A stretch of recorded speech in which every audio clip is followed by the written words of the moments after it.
Good morning, everyone, and welcome to the second of our NHS Digital Full Digital Breakfasts, where we're looking at digital health and care technology and the response to the pandemic. This session is about user-centric service design. NHS Digital has always worked hard to deliver user-centric design, but it's never been more important than in the pandemic, where we're very keen to get people to use services that are straightforward, simple and accessible. So to talk about user-centric design, we've got several speakers and panelists.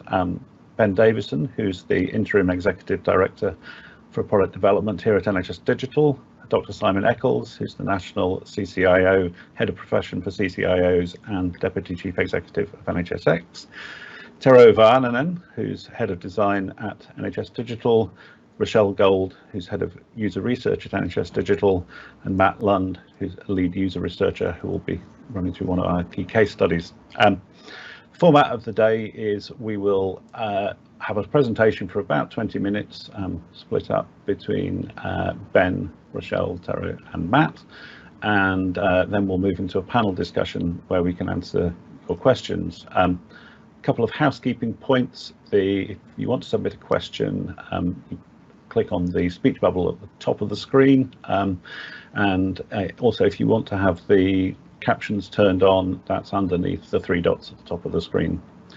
So with that, I will hand over to Ben Davison.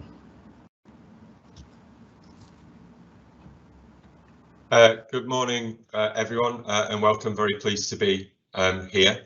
I think the problem with these sort of virtual meetings, as opposed to the physical ones, is that we used to get the baked goods laid on, and I think today you'll have to suffer with a rather plasticky looking croissant on my background. It's not even real, so apologies for that. So I'm Ben Davison. I'm the Executive Director for Product Development at NHS Digital, and in real terms that means that I'm responsible for delivery of quite a few of our national citizen-facing services, so things such as the NHS app, NHS.UK, NHS Login, 111 Online, ERS, EPS, lots of other acronyms that I'm sure some of you will be familiar with. But in particular, it also means that I was responsible for working with colleagues here to deliver some of the national COVID-related programmes. So right at the start of the pandemic, we were very busy with NHS.UK and NHS Pathways as we started to get to grips with the case definition for COVID, and then subsequently moving into standing up the COVID testing infrastructure, working very closely with Tero and Matt and Simon here. And we're going to talk about that later when we move on to a case study, but then subsequently into the vaccinations programme. Today we are going to talk about how we build services with user needs in mind, and I think one of the questions that we should be asking Simon to answer later is around the art of commissioning and steering services where users don't know that they have a need yet, and I think a pandemic is clearly one of those scenarios. And I think one of the reasons that we were so successful in getting testing and vaccinations off the ground is that we had that fairly visionary commissioning and decision making available right at the start. So I suggest that's a point that we pick up on as part of the panel discussion.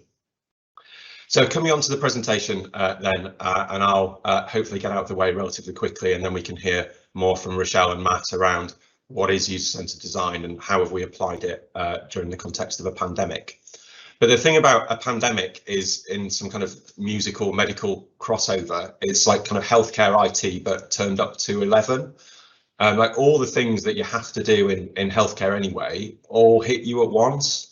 And where you typically trade things off, so the trade-off is your friend, there's no real trade-offs that can be made in a pandemic, and trade-off is a dirty word. So all the things that you have to do anyway in healthcare, protect the most vulnerable, reach the maximum number of people in the shortest time frame, and whilst protecting the system, all of those have to be done right at once. If we can just move on. But digital services in healthcare provide us with a great opportunity, and these opportunities we've not necessarily had prior to in previous pandemics. And that's the opportunity to protect our healthcare system by allowing citizens to do more.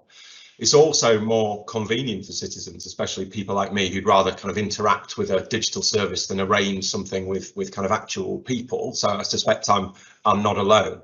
But during the pandemic, we've had a huge opportunity to protect the system by allowing citizens to diagnose their own COVID symptoms, to book their own coronavirus tests, to book their COVID vaccinations, and as we move to coming out of the pandemic, to take control of being able to show their COVID status as they look to travel abroad and in some cases get into events. A lot of these things in previous pandemics we would not have been able to allow citizens to do, and that would have put increased pressure on the healthcare system. So there's a great opportunity that digital has provided us with as part of this pandemic. If we can move on, Joe. But digital services only work if they deliver an outcome. So the only value of a digital service is the outcome that it delivers. So if we know this, I think that's true in everything that we do. But in a pandemic, that's even more important because time is short and the impact of the services that we deliver kind of really count. So, Joe, can we move on? So, having the right features is really important, but those features also need to land. We need to deliver the maximum impact in the shortest time frame. It's a mantra for everything that we've done sort of in the pandemic, but in reality, in healthcare, it's a mantra for everything that we do. So it's really important that the services that we deliver and the features that are contained within that service align to what users need, not necessarily what users want. And we can talk about that as part of the panel discussion. And they also need to be something that users can fundamentally understand. Problems with people dropping out of using digital services are particularly acute in healthcare because it generally means people's lives. And in a pandemic, it means lots of people's lives. So if we can move on, Joe. So we've kind of covered this. The impact of digital services is people's lives and quality of life. We talked earlier around the fact that in a pandemic, some of the typical trade-offs that we would make as part of a user-centered design process around reach and accessibility and vulnerability and so on go out of the window, and we have to kind of do all those at once. So if we just move on to the next one. And this means that our design teams, and Tero and Rochelle and Matt will talk about this in a bit more detail, come under enormous pressure within a pandemic. There's often a series of unreconcilable priorities that they have to deal with, and they hit them from different directions. There'll be the situation as it evolves, there will be policy needs, there will be directions from people like myself to do certain things, and trying to put all that together and come up with a coherent service in an unclear world where there is no playbook and where we have a user base that is confused, stressed, emotional, is a real art. And we're going to talk about how we've done that in the context of the pandemic. Joe? But what we have seen during a pandemic is that if there is no playbook, then the only thing that really works is deeply engaging with users to understand their needs better. And that's needs, that's not necessarily their wants, but also co-creating those solutions with end users is really the only thing that we can do to ensure the things that we are building to help manage the pandemic align to what they need, but also are understandable and usable from their perspective. So can we move on? So I guess the summary from me is that in an uncertain world, and I think a pandemic is certainly a very uncertain world, where we've talked about impact and we've talked about reach and we've talked about protecting vulnerable groups, then the only thing really in our toolkit is user-centered design. So I know Mike Bracken and other colleagues from Government Digital Service have talked about delivery, as being the strategy, and I think that is right. But I think we also need to badge that alongside user-centered design being the mechanism that ensures that the things that we deliver are the right things at the right time. So with that, I'm going to hand over to Rochelle, who's going to talk to us around what user-centered design is. So Rochelle, over to you. Thanks, Ben. So user-centered design is basically a process for developing products and services that puts people at the heart of decision making. And on the next slide, there's a what's called the user experience honeycomb, because when we talk about user-centered design, we often talk about user experience. So this is Peter Morville's user experience honeycomb, and it's a useful way to understand why we work in a user-centered way. When people experience products and services, there are a number of elements that determine whether they'll actually use it, whether they'll actually see it as whether it's actually valuable to them. So it needs to be useful, they need to be able to use it, and they need to be able to find it. It also needs to be credible, which is really particularly important in the NHS. It needs to be inclusive and not exclude anybody from using it, irrespective of age, gender, ethnicity, ability, and health literacy. And it needs to be something that people want to use. And every service or product has a user experience, and that can be good and it can be bad. And to make sure we end up with a good one, what we do is we use user-centered design process, which is also known as human-centered design. And this isn't just something that we've come up with. There is an ISO standard for it. And this standard describes 6 principles that teams and organizations should follow in order to be user-centered. And these are the 6 principles, but what is really key to take away from this is that when we talk about users, we mean all users, we mean humans, we mean people, we mean everyone. We mean the public, patients, health and care professionals, tech suppliers, policy people, data analysts, quality assurance. It's everyone that interacts with that service. And we need to understand them and what they do in context and observe how previous business goals or processes, products and services have landed in their world and in the real world. And there are other principles as well, including the specific NHS digital design principles that you can find in our service manual. And there are 9 of these, but they are derived from the same ISO standard and other design principles across government. But they also include things like designing for trust, which is incredibly important for everything we do in the NHS. And key to user-centered design are 3 disciplines, which are shown on the next slide. And these are user research, design, and content design. And they work together within multidisciplinary teams of product managers, delivery managers, business analysts, developers, tech architects, everything you can think of, to deliver services in a user-centered way. User research helps us to learn about the people who use and work in the NHS, and it helps us to understand the problem via an evidence base that comes from real users. And from the evidence base, we generate hypotheses to test with those users, those end users, to see what might solve that problem. Design then takes this evidence base from user research and uses it to create usable, accessible services and a consistent user experience. And we have specialists in design in terms of service design, interaction design, and graphic design. And then our content designers, they work closely with the user researchers and designers to make sure that content meets user needs. And these are practical and emotional needs, as well as making sure it's clinically safe, the actual content.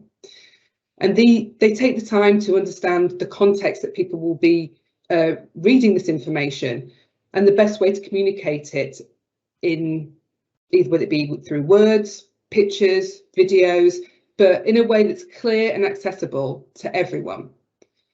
And this is, and what they do is, on the next slide, there's a process that the Design Council came up with using the Double Diamond framework.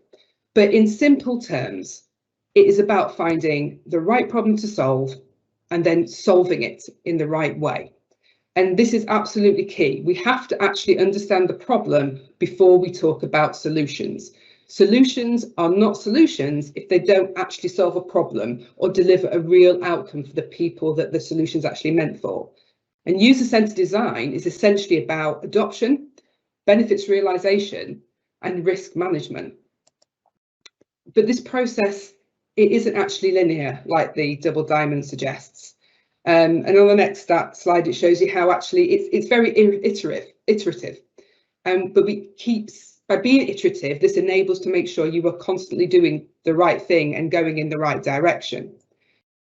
Because essentially, in relation to delivering products and services, the biggest risk to your service is not whether you can deliver it in time, but whether anyone will actually be using it in the end. And next, Matt is going to talk about real world examples of how we've applied this theory into practice. Thanks, Rochelle. So I'm Matt London. I'm lead user researcher on the digital testing program. And as Rochelle said, I'm going to spend a few minutes showing some of how user-centered design has worked in practice for us. So Ben talked about the value of a digital service being the outcome it delivers. Essentially, the testing service is there to help meet users, people's need to answer the question, do I have a virus that might kill me, make me ill, or harm others around me? So this service can't be wrong. It can't be hard to use, and in a fluid changing pandemic, it can't stay static. So it's a service for everyone. Everyone needs to use this. It's part of NHS Test and Trace. When it really first started, there was a really understandably rapid build of a criteria-based, invite-led service, and that was ring-fenced to care homes, people over 65 who were symptomatic, had symptoms of COVID, and key workers who also were symptomatic. That's about 3 million. Very, very quickly, we'll see a timeline in a moment, it changed to a service that's open to anyone with symptoms of COVID. And that's about 50 million potential users. And it's expanded and diversified since, as we'll see. So you can see on this timeline, there's just a few of the very major developments since April 2020, and each of those has been a significant user-centered design challenge. These are really significant builds and design. You can see at the start just how close in time those first big changes within, matter of a few weeks and sometimes days, the shift between one service model to a radically different service model happened right at the start.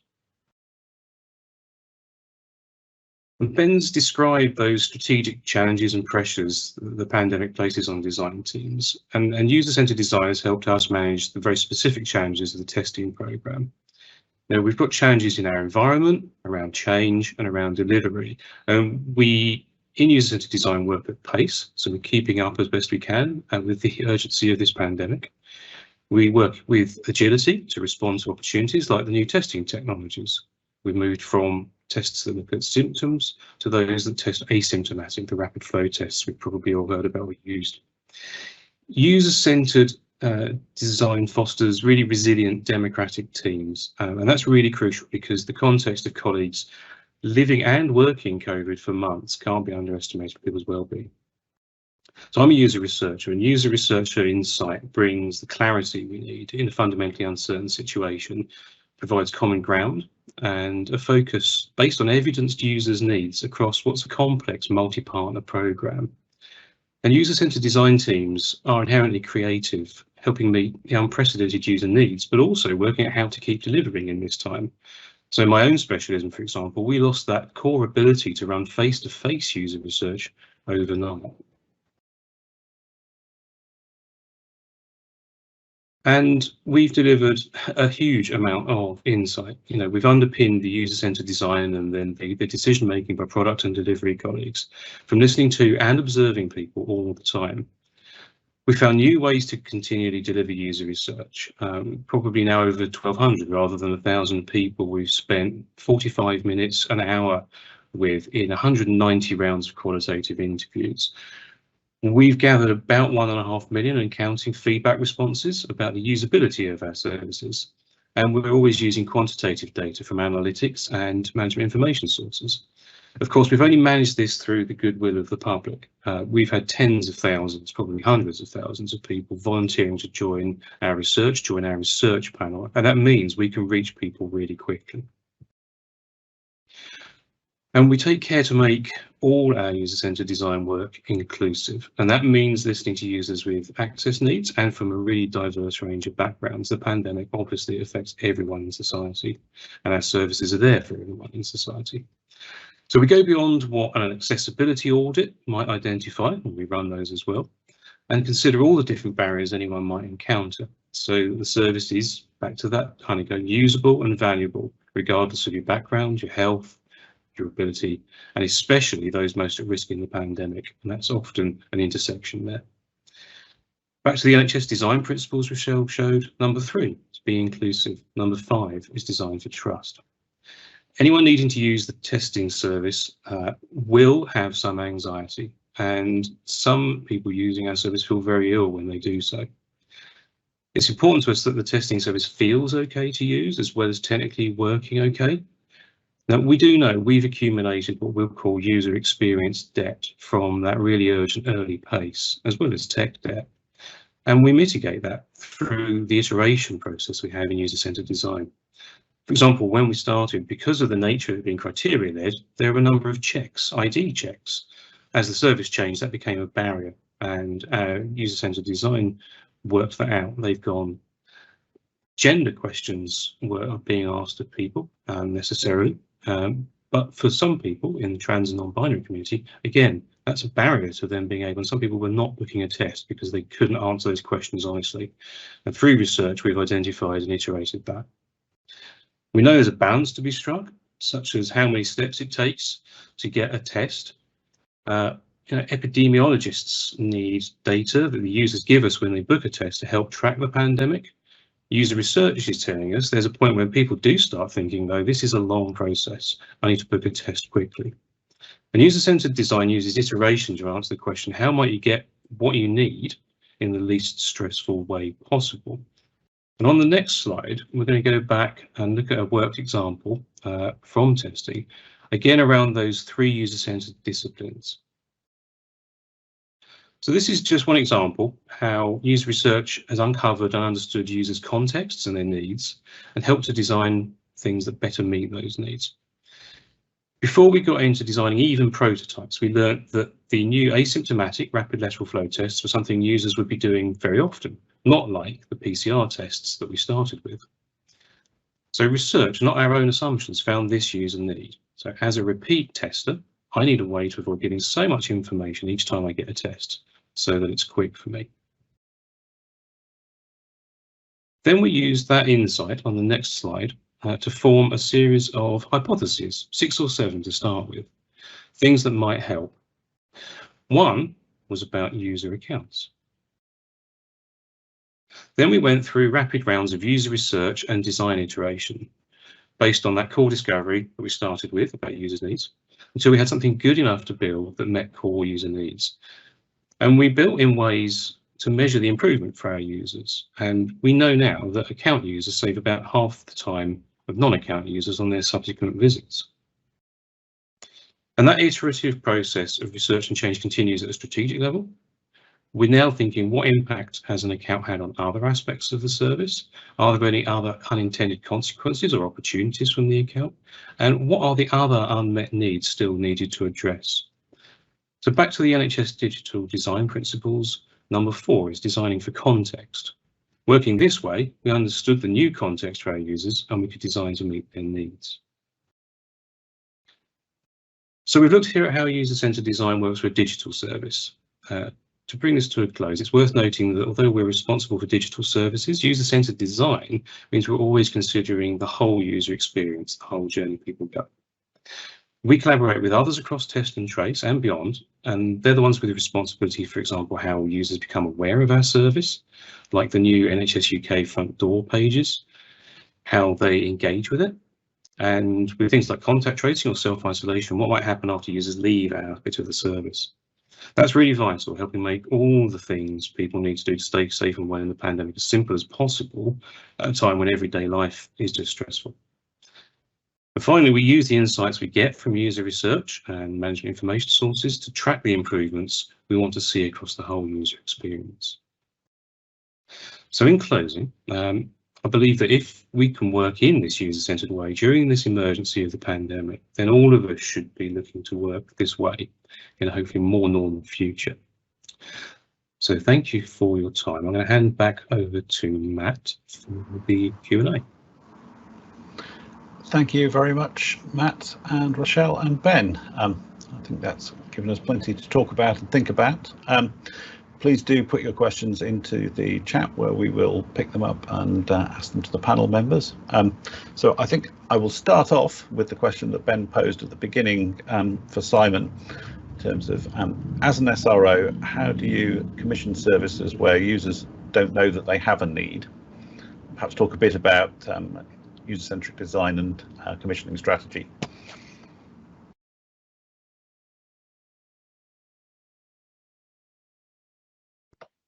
Right, thank you very much, and successfully unmuted, I hope.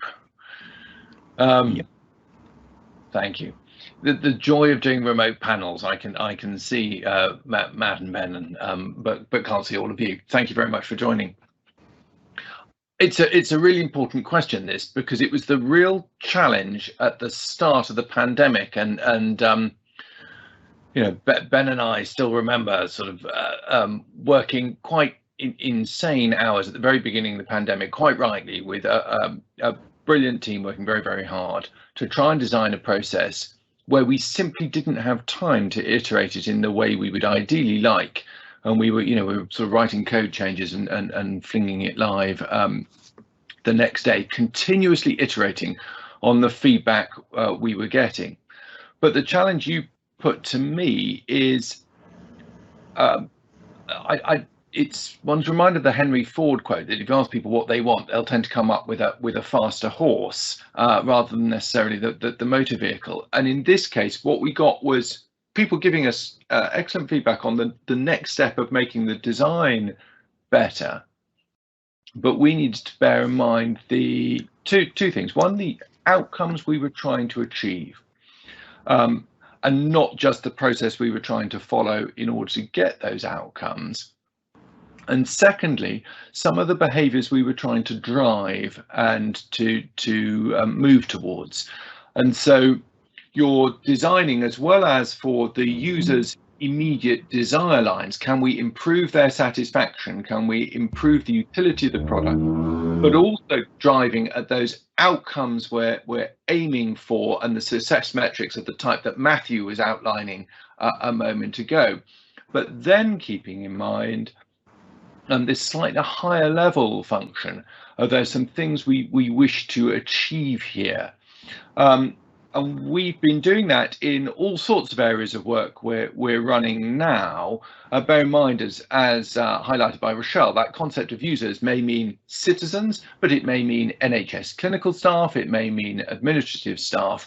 And often when you ask people what they want, what they need, when we get feedback on a working product or service now, what we get is the next process iteration.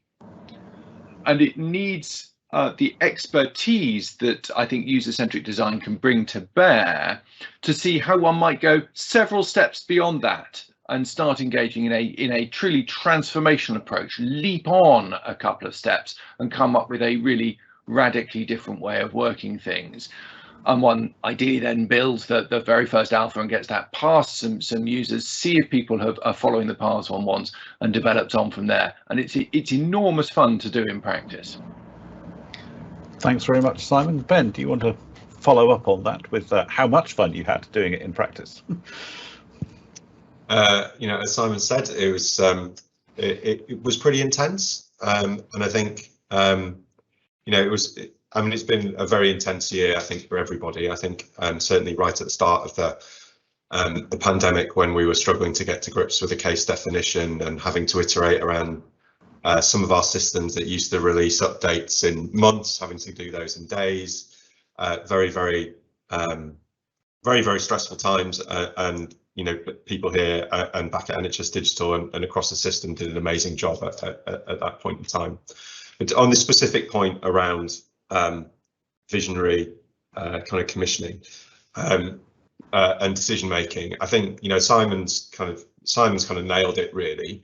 There were things that we had to do at the start of the pandemic where we had to engage with our user base, but we had to make some really big calls. And I think it is difficult to do that. Sometimes you don't have the evidence to do it. So, but I think that's part of the art of service design. And I think colleagues like Tero will be able to talk about that, is about having a real clear view of the outcome that you're trying to achieve and making sure that you've got the best possible design to achieve that outcome. And sometimes that means going way beyond what users are saying that they want and starting to think about what are their intrinsic needs in order to achieve that kind of strategic outcome. And I think maybe Tero will be able to expand on that. Tero? I can do, yes. That is the very nature of using the design, is that in fact we don't claim to know straight away what works and what doesn't.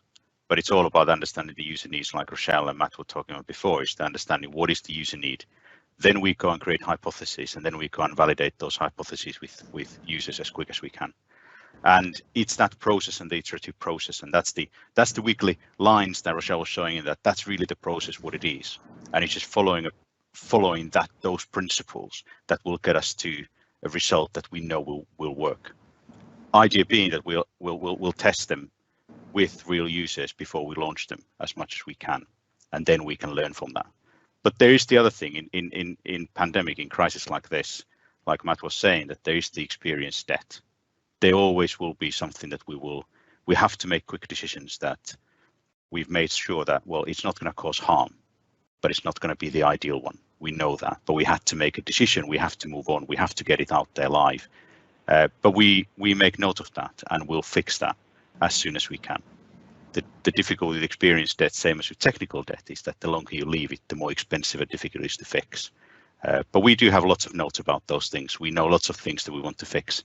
Go back and fix those things as well.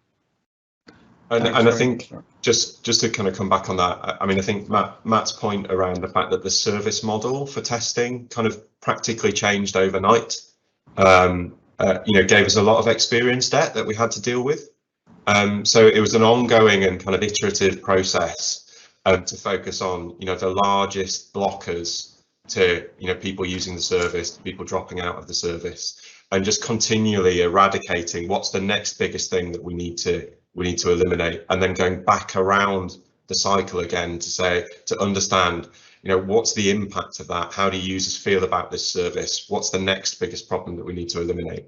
So it is an ongoing process to focus on the outcome and understand, how do we improve the achievement of those outcomes through ensuring more people can use the service, but also ensuring that those who are struggling to use the service, we understand, what's causing that, and we can make sure that the things that we do in our subsequent increments play to the needs of those groups.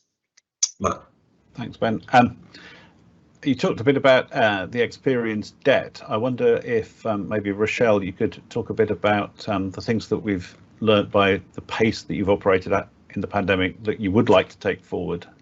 How has it changed your thinking about the process? Thanks, Matt. I think, I think Matt talked a little bit about it as well, is that one of the things we did learn is that actually when you are working so rapidly to deliver user research, you are actually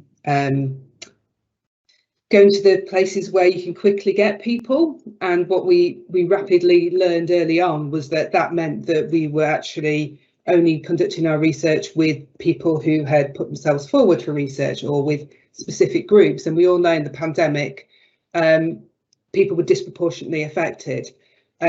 So what we have done and what we did very early on was actually develop relationships with people within the community, people who maybe don't normally engage in research, people who aren't on participant panels. And through those relationships, and it's an ongoing relationship, We have developed networks with groups that are seldom heard or actually seldom listened to. And that has then moved forward into all our user research at NHS Digital to make sure that all our research is inclusive. And we've also worked with those community groups to get feedback on our practice as researchers and as designers to understand where, essentially our privilege as individuals means that we are using certain words, or we're working in a certain way, or we're behaving in a certain way that actually impacts on our ability to get robust data and information from people. And what's really key is that this is an ongoing relationship, and it isn't something where you dip in and out once you've got your information, once you've got your data. And essentially that's what we've done, that's what we've learned, and that's what we're taking forward in our everyday user research all the time. Thanks, Rochelle. Sarah, do you have any thoughts on? Sorry, Matt, just to say, I think particularly in healthcare, kind of inclusivity and accessibility is really, really key, because often those people that are the most, seldom listened to or not heard are those that really are the most vulnerable, the most at risk quite often. So in order to protect the most vulnerable and the most at risk, we have to take inclusivity and accessibility kind of very, very seriously. And I think and that also includes people from different kind of ethnicities. It includes people with different kind of neurodiversities. But it also, one of the questions that we received was also around digital literacy, and how do we cater for people with different degrees of digital kind of literacy, because clearly we need to cater for all users and all their needs. So Rochelle, is it worth just talking about digital literacy and how we factor those aspects into our research and design? Yeah, absolutely. It's the same thing, ensuring that when we do our research, we are conducting our research focused on the people who are probably least likely to use or have the most barriers to actually working in, using digital services. So actually, most of our users have low digital literacy, the people that are involved in our research. But also, we're not just looking at the digital service. Our digital service, our digital product fits within a much wider service. And so we are actually looking at how that interacts with an offline journey, how we are actually building non-digital services, and how we make sure that everybody can use it. Because in health, when you think about needs, there are, there are practical needs, there are emotional needs, and there are clinical needs, and that all comes together in the user needs sense. And whilst we can make sure that the service is clinically safe, and we can make sure that people can practically do what they want to do, even if someone is digitally literate, there is still an emotional need. And if they don't get the reassurance from our services that they are doing the right thing, or actually this is the thing that will help them to get better, then we haven't met the need. So sometimes actually we need to make sure there is a choice to be able not to be doing the digital thing, to be able to go offline and actually get that reassurance as well. Thanks, Rochelle. I think here's one which definitely got Simon's name on it. Does policy perhaps get in the way of user-centric design? Or more broadly, how do you square strategy and policy with the iterative user-centric process? The joy of democracy. It is one of the challenges I'd suggest for NHSX, where as well as being part of NHS England, we're part of the Department of Health and Social Care and directly answerable to ministers in order to deliver the policy of government.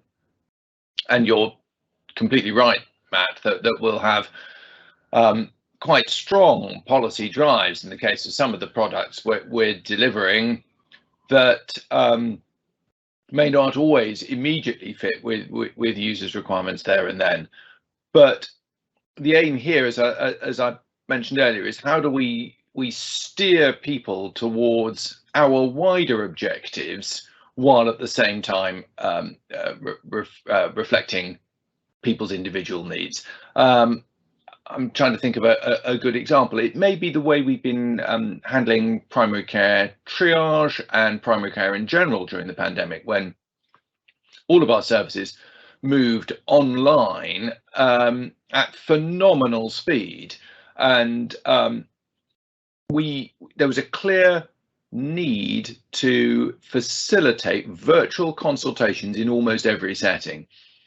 And Matt, that was almost regardless of what individual citizens may have wanted there and then. We did not want people to be clustering together in healthcare settings at risk of getting coronavirus. So in that regard, that element of the user need was parked, and a clear policy direction, a clear overarching requirement to allow people to receive care in their own home, irrespective of the setting, and in many cases to allow the clinician to be remote, meant that we had a different set of requirements we had to drive towards at tremendous pace. And we moved from 80% of consultations in person to 80% of consultations virtual in something like 2 months. We have since then been able to keep the policy as it was important to enable that process to work, but to drive much more towards the needs of all of our users, both our clinical and citizen users, with the right happy medium for the digital products in that space. Thanks, Simon. Ben, do you want to comment on the commissioning of problems rather than solutions?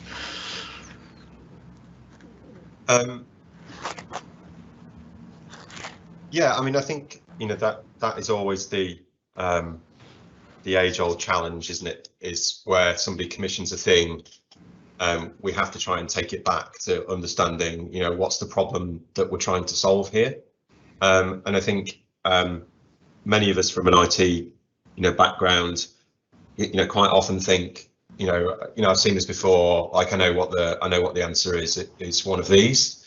But unless kind of like we really understand what the problem is and how did we get to that point, and how did we know that that is the real problem, then, you know, we're really kind of, you know, at risk of building something that isn't actually going to meet the user need. And I'm sure we've all seen that kind of many times sort of in our career. So I think, you know, one of the things that we've learned, you know, really strongly in the pandemic, because there isn't a playbook for this, is we've been kind of forced in everything that we do to really ask those questions, like, what's the real user need here? It's like, show me the evidence before I make this decision, because, you know, at the end of the day, you know, we've said that, you know, we need to move quickly, we can iterate, but what we can't do is get things wrong. So, you know, we need to deliver the service that meets the right need, and then we can build upon that. We don't have time to get things wrong. So that has pushed us very much into a mode where we've questioned a lot that's coming down and said, you know, show me it and then I'll act, which I think, you know, is a lesson that we need to bring back into the way that we all work. And if anybody comes back and says, I know what the problem is and here's the solution, I think it's incumbent on all of us to say, well, can you show me the evidence? Can you show me the research before we start actually moving into kind of implementation?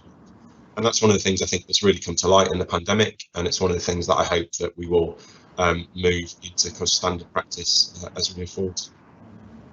Great, thanks very much, Ben. I think one here that's definitely for Tero. What's the role of service design compared to the other user-centric disciplines in this process?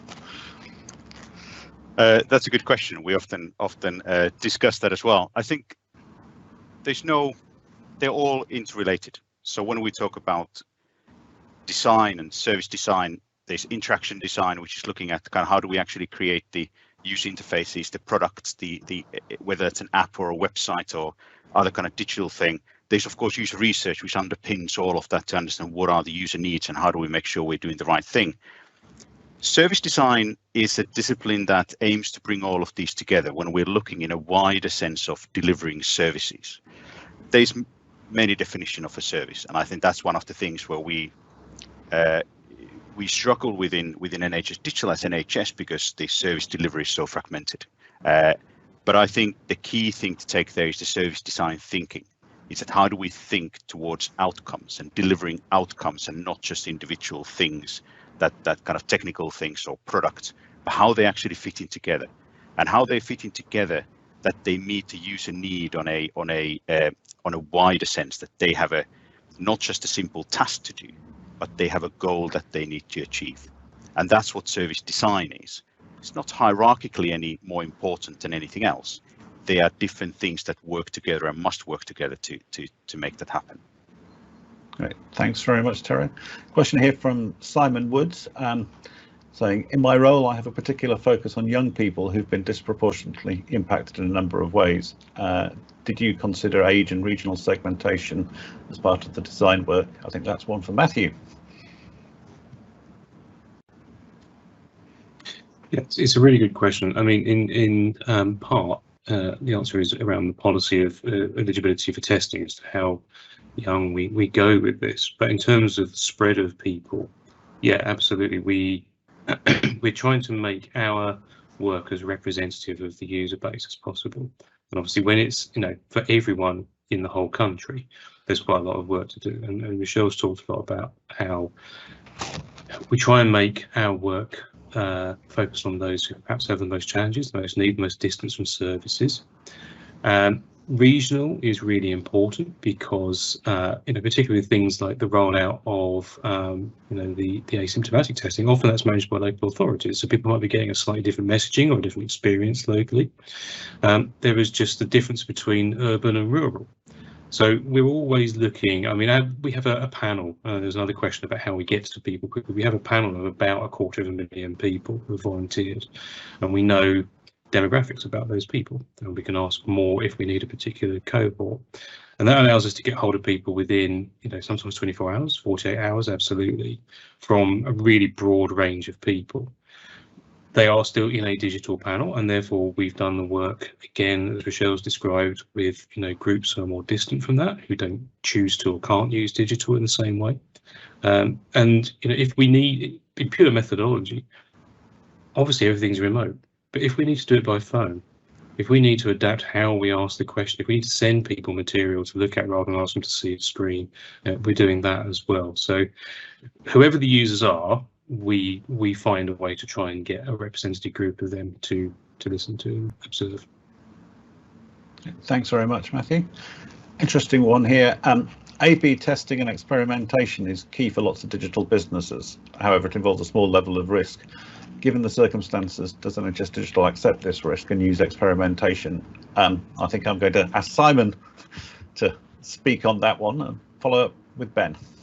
Well, so the second half of the question, I think, is a bit unfair. The risk shouldn't fall on NHS Digital alone. Actually, I think that's almost a system level conversation. I don't think we do it enough. I think we're A/B testing. I think we're a little bit purist here in saying we can't run different messages to people. That would be wrong. And yet the inter-operator variability of the non-digital process is phenomenal. We know that, whether you're going into A&E or going to primary care, or you're seeing your district nurse. So my belief is we should be doing far more micro-level A/B testing in order to look at those end outcomes. How well was this message understood? How easy was it for people to follow the right path? What was the drop-off rate? Would be some of the critical questions we would want to ask of the types of products we've been describing. And we should be running continuous tests, whether on different parts of the country or on alternate days, I don't mind, in order to try and improve those end outcomes. And we should be transparent that that's a process we're doing. Take it to a different world that matters to me, which is the clinical decision support messages we put in front of clinicians around prescribing decisions, for example. Those too should be subject to A/B testing. But if I tell you that in a slightly different part of the world that I work in that's still analog, I have an exact requirement for the wording of the letter I need to send to citizens, including the font size, and it cannot be varied except for some extraordinary committee process. It is almost the antithesis of user design. So we've got a long way to go here, but I believe we should be public about our desire to improve citizens' experience through actively giving them those two choices and continuously improving. Thanks, Simon. Ben? Yeah, I think Simon's absolutely right. Obviously research and design and so on has a a key role in helping to understand the user need and helping to kind of iterate prototypes and candidate solutions with users to understand whether that's going to meet the need. But obviously you get a lot of rich data when people actually start to interact with those services in production. And I think the option to kind of pilot different solution options with different segments of the user base, or even just smaller groups, in order to understand in the real world, so outside the research and the design sort of context, what are we learning about that service, and how does that service or that feature contribute towards achieving the specific sort of business outcome? So is the hypothesis that we made with that feature, is that hypothesis holding true? So I agree we should be doing a lot more of it, and I think on COVID testing we did do some of that actually. So we have done some kind of A/B testing to prove kind of different things, but I think to Simon's point, it is something that typically we have been a bit scared of, I think, in healthcare. But I think it doing kind of A/B testing or split testing or multivariate testing, whatever you want to call it, I think that is an important part of building kind of user-centered services. So it's something that we should be looking to do more of. Thank you, Ben. Interesting question here on, with such frequent updates to the services, were there any concerns on how this might affect users who've learnt the previous iteration? So yeah, how do you balance evolution and iteration with consistency of experience? I think maybe I will start with Matthew on that one and then come to Tero. Yeah, it's a really good question, and I think it's something we saw particularly when, as I said, we moved from the PCR test. Hopefully people haven't had to take those, but they're for the symptomatic testing. And then when we had the rapid flow tests, the LFTs, came in for people who are asymptomatic. This is when people started doing and using the service much more often. In some cases, for like return to school that we had, that was 2 or 3 times, 4 or 5 times a week. So you do see people building a mental model of how they're going to work through a thing. And we do see, as I do, people don't necessarily notice all of the things in the service. They look for the button and they're moving through it. They're trying to do the task.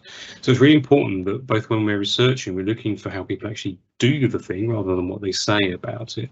And design is there, and Tero and Michelle will speak more to this, I'm sure, to make sure that it's intuitive, that you don't need necessarily to see every single bit on the page. Keep it as tight as possible so that if there is a difference, it really sings out. If something has changed because there's a change in the policy or how the service works, it's really obvious. It can't be in the small print. So I think that's a lot about the skills of our interaction content designers. But the research, my discipline, is there to observe that and see how people actually do the thing. And to the point about live, we try and use prototypes that are as high fidelity to live as possible. And we do continue to look at how people use the live service as well. Really important to see what's actually going on. But Tero in particular might let's talk a bit more about the design aspects of how we achieve that. Tero. Thanks, Matt. Yeah, it's that making in a very default way, of course, looking at it, that we make things that are intuitive to use. That's the obvious thing. So if we change things and do iterative changes, that they are still the changes make sense. But like Matt said there, if we then do a change that we absolutely need people to see, we have to make it obvious. It's almost counterintuitive that we have to make it difficult for them to continue unless they see that change that we've done. And it's the balance of making things really easy to use and to point them at something that we absolutely need them to do, because otherwise it might cause them harm.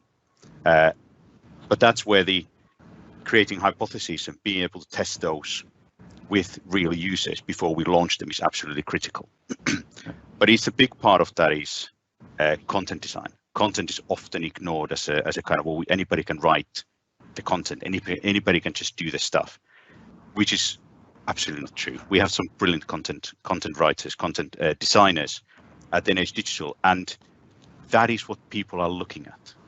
The content is what people are interacting with. That's what gives them the value, and that's what gives them what they're there to do, whether that's a navigational thing or actually informational thing. content is absolutely key. And right. If we are changing a process, the digital process or non-digital process, we have to then make sure that we explain that in content in a clear way. I'm going to just put myself on mute because there's a lorry outside my house. Thanks, Terry. Okay, I think we have time for one last question, which I'm going to address to Simon initially. How do you make the case for addressing that experience debt over picking up the next urgent requirement? That's God, it's a brilliant question. It's live now for a number of the COVID services we're running, including our vaccine certification and our testing process. My view is you need to run two streams. If you're only running one sort of continuous backlog, the hyper urgent will always trump the user experience improvement, and you're in a sort of continuous catch up because these things are iterating very quickly against a complex and changing series of requirements in a complex operating environment. If one can, you need to keep a squad, a team, a group back who are slightly longer term in their outlook and concentrating on those user design improvements while knowing you've got something who can deal with the next urgent and emergency need. And where we run those sort of parallel processes, and Ben and I at the start of the pandemic had the sort of today's urgency, and sometimes it was this morning's urgency challenge, and then would meet episodically to do, can we try looking a week ahead at our slightly more strategic. That allowed those two conflicting sets of requirements to be tackled together. Great, thanks very much, Simon. And Ben, how did that feel for you? Yeah, I mean, I think there's also a sense of if you can take the question back to data and align it to outcomes and have a discussion around, is this new urgent requirement or is this experience debt going to deliver us a better outcome, and kind of prioritize in that way. I think that's, you know, the ideal way of doing it. I think practically, you know, as Simon said, sometimes that manifests as having to have kind of distinct parts of your organization that are looking at kind of different things. But I think the goal for us all should be just to take it back to the outcome and say, what's the next best thing that we can do to deliver that outcome? And it shouldn't matter whether it's experience debt, or it shouldn't matter whether it's a new policy requirement. It's what's the most valuable and most impactful thing that we can do. I think that's where we need to get to. But I think that the practicalities of that, you know, often mean that you need to have those as kind of separate questions. Does that answer the question, Matt? Great, thanks very much, Ben. And with that, I think we pretty much come to the end of our time. Thank you very much to all our participants, Simon, Ben, Tero, Matt, Rochelle, thank you very much. It's been a fascinating discussion. The recording of the event and the slides will be appearing on the NHS Digital website shortly, and we'll make sure that we capture all of the questions and share them with the team so that we can pick up some of additional answers as part of the content that wraps around that. So thank you very much for attending this. We hope you found it interesting. Thank you very much.